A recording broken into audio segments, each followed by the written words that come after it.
sociología política busca factores explicativos, busca entender desde dónde se construyen estas crisis, cómo es que la crisis económica que estamos viviendo afecta de manera desigual, tanto a unos países como a grupos sociales dentro de los países. En esa medida, la sociología política brinda insumos para capturar cómo es que se están estructurando estas crisis económicas, también cómo estamos diferenciadamente viviendo el impacto de la pandemia, porque no todos los grupos sociales tienen el mismo efecto. Y por último, tampoco es que los estados responden de una sola manera frente a la crisis, ¿no? Entonces, la sociología política ayuda a entender las estructuras económicas, las instituciones políticas y la forma en la que se resuelven las dinámicas de crisis.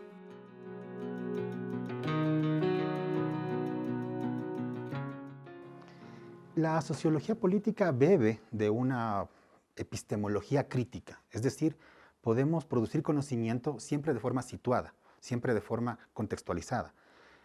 Entonces, como ciencia, como disciplina científica, produce hipótesis, produce explicaciones, produce indicadores y lanza entonces lecturas de los procesos sociales y políticos que están detrás de las crisis. Eso es muy importante para tener en cuenta cómo es que se están viviendo tanto la crisis sanitaria, la crisis económica y la crisis de integración social. Y todo esto lo vemos como una dinámica política que termina favoreciendo a unos grupos sociales y perjudicando a otros.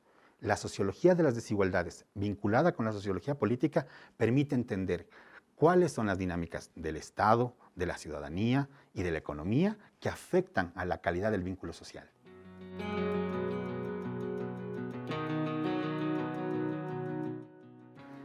Desde su origen, la sociología tuvo siempre una incidencia sobre la forma en la que se construyen los cambios sociales.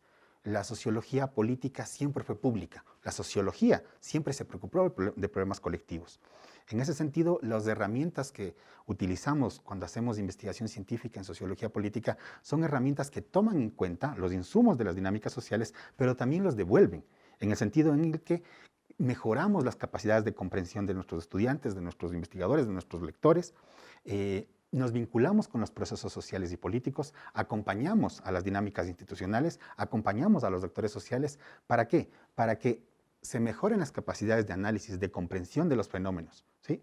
No solo comprensión, sino también acción, porque una vez que uno tiene clarificado cuáles son los principales canales explicativos de los problemas políticos que vivimos, podemos apuntar a mejores soluciones, no solo en el diseño de políticas públicas, sino también en el enmarcamiento de cómo actuar políticamente, de identificar, de sacar a la luz los factores del poder, ¿sí? Las formas en las que las dinámicas de poder inciden sobre las estructuras de desigualdad, sobre la distribución inequitativa de ingresos, de recursos, de poder.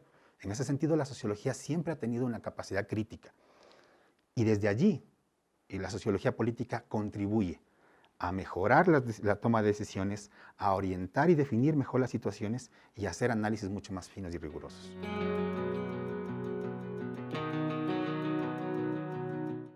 Para entender los procesos actuales necesitamos múltiples entradas, necesitamos indicadores cuantitativos, necesitamos hacer sociología cuantitativa, necesitamos también hacer reconstrucciones etnográficas, necesitamos leer documentos y hacer análisis procesuales, históricos, comparados.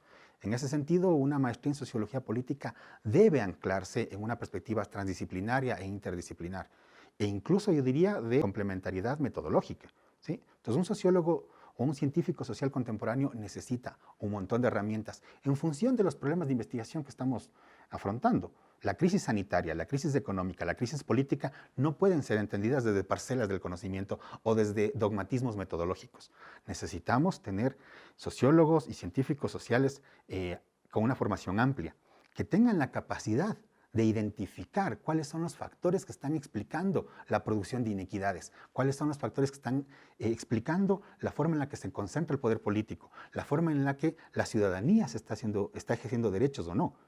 Para eso necesitamos investigadores científicos activos, pilas, con múltiples herramientas, no dogmáticos, ¿no? Sino más bien reflexivos y críticos. Y eso supone también hacer una reflexión sobre cómo hacemos ciencia, cómo hacemos sociología.